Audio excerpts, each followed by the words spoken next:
Mr. Hargrove? Your son, he needs help. He's not moving. Lucas, please wake up.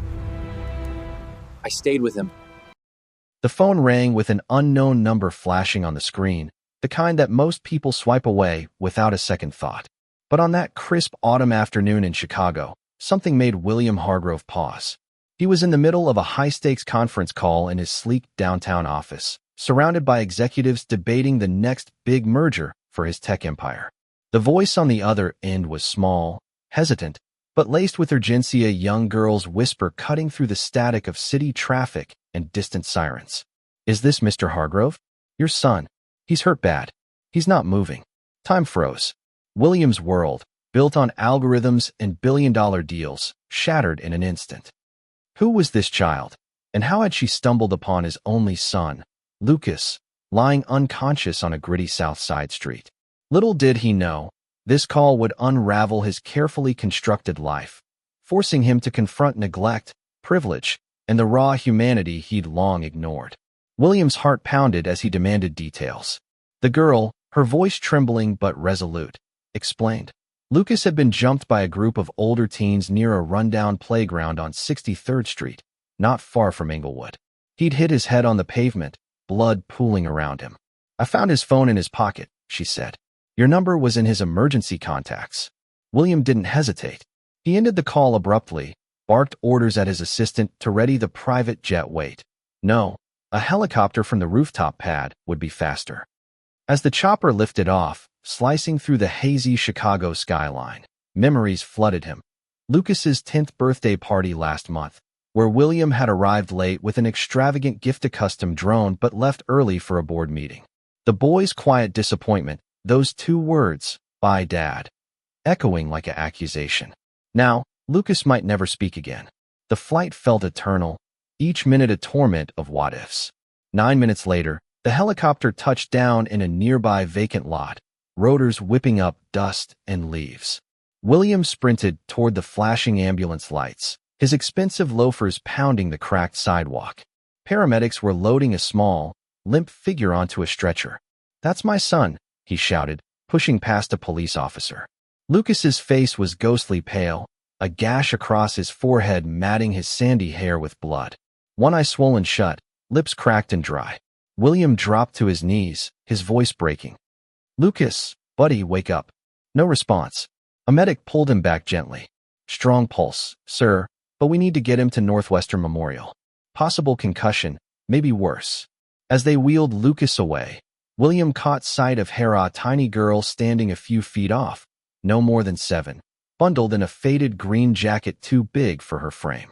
Her sneakers were worn, no socks visible, and her hands clutched a battered old phone. Her dark eyes, wide with concern, locked on the ambulance. "Did you call me?" William asked, his voice raw. She nodded, shivering in the chill wind. "Yes, sir." He was alone, crying before he passed out. Something in her unflinching gaze pierced him, pure, unfiltered kindness in a world that had taught her otherwise. "You stayed with him? Couldn't leave him like that." William swallowed hard, reaching for his wallet. "Let me give you something for your trouble."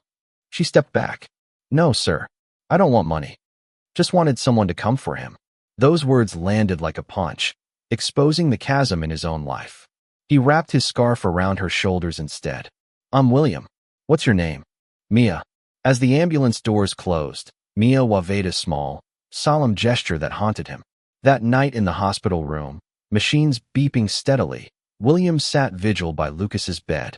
The boy was stable, no internal bleeding, but the doctors warned of potential long-term effects from the head trauma. William stared at his son's bruised face, guilt gnawing at him. He'd built Hargrove Tech from nothing, revolutionizing data security and amassing a fortune. But what good was it if he couldn't protect his own child?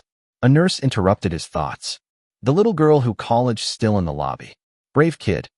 Most adults would have walked by. William found Mia curled in a plastic chair, sipping vending machine hot chocolate, his scarf still around her neck. "He's going to be okay," he told her. She nodded. "Good." They sat in silence until he asked, "Why'd you stay?" He looked scared. "I know that feeling." Mia lived with her grandmother in a crumbling apartment on 59th Street, a neighborhood plagued by poverty and neglect. Her grandma was ill, no family to help, and Mia often fended for herself. William offered to drive her home, unable to stomach the idea of a child walking those streets alone at night. The building was dilapidated, stairs creaking underfoot. At the door, Mia hesitated. "Grandma's probably asleep." William crouched down. "You saved my son today. If you ever need anything, call me." He handed her his card. As she slipped inside, he felt a crack in his armored existence. Back at the hospital, Lucas stirred. "Dad?" he whispered, eyes fluttering open. William grasped his hand. "I'm here." Lucas's first question. "Where's the girl?" "She stayed with me." William smiled faintly. "She's safe. And yeah, it will be okay." But he knew it wasn't over. The police report was vague: teenage assailants, possible gang ties, no arrests. And Mia's story lingered, a reminder of the city's underbelly he'd ignored from his penthouse perch. The next morning, sunlight filtered into the room as Lucas ate Jell-O weekly. "She didn't leave me, Dad. Everyone else just walked by." Williams got twisted. He stepped out to call the number Mia had given the nurse. No answer. Unease grew. Was her grandmother really there? He returned to the apartment, knocking louder this time. The door was unlocked. Inside, an elderly woman lay on a threadbare couch, breathing raggedly. "Ma'am? I'm looking for Mia." She blinked groggily. "She's at the store or school." Hard to say. Evelyn, Mia's grandmother, admitted it was just the two of them, scraping by on meager checks. The place was Sparcino food in the cupboards, heat barely working. William waited, but Mia didn't return. He called his assistant. "Find her." Discreetly. Back at the hospital, Lucas shared more. She said, "Help when no one else does. No reason needed." William resolved to ensure Mia's safety. His investigators canvassed the area local shops, schools. No records of Mia enrolled anywhere. Evelyn collapsed that night, hospitalized for dehydration and infection. Mia had vanished into the city's shadows. Rain slicked the streets as William expanded the search. A shop owner recalled a girl buying snacks with loose change, asking to sleep in the alley. Told her no, she headed east. William walked the neighborhood incognito, hoodie up, feeling the grit Mia knew intimately. Near a stairwell, he spotted a small Bunlia green jacket, dirt-streaked face. "Mia?" She flinched. "Go away." "It's William." She uncurled slowly, eyes red-rimmed. "Didn't want to be found. They'll take me from Grandma." His heart broke. "You're not alone anymore." He convinced her to come with him for the night: warm bed, food, safety. At his Lakeview townhouse, Mia hesitated at the threshold, then stepped in. The warmth, the photos of Lucas on the wall sit was alien. William showed her the guest room, left pajamas. "Sleep well." Before he left, she asked, "Can I see Lucas tomorrow?" "He'd like that." Mia woke to unfamiliar comfort, overhearing William and a lawyer discussing guardianship. "She's undocumented in the system. CPS could take her." Mia froze. "Guardianship?" She confronted them. "I don't need a lawyer. Just my grandma." The lawyer, Diane, explained gently. William crouched. "I'm not like them. I want to help because you deserve it." That afternoon, Mia visited Lucas. They shared silence, then stories. "Why help me?" Lucas asked. "You were hurt. Didn't matter who you were." As days passed, threats emerged. A note in Mia's pocket. "You don't belong there. Come back or else." Vince, a shady figure from her old block, who'd used her for errands, now stalked her. William hired security, warned Vince off. Mia confided. "Didn't want you to send me away." "Never," he assured.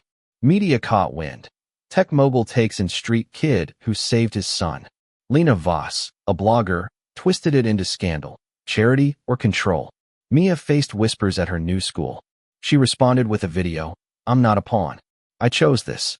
Public opinion shifted, but Vince escalated stalking, break-ins. Evidence mounted. Vince was arrested for extortion and threats.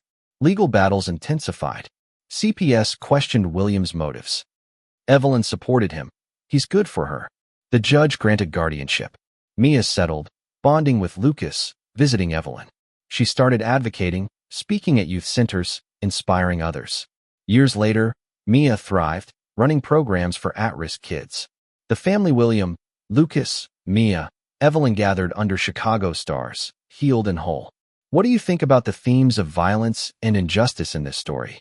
Share your opinions in the comments below. Do you believe the system fails kids like Mia, Or is there hope in individual acts of kindness? Take a stand and let us know your views.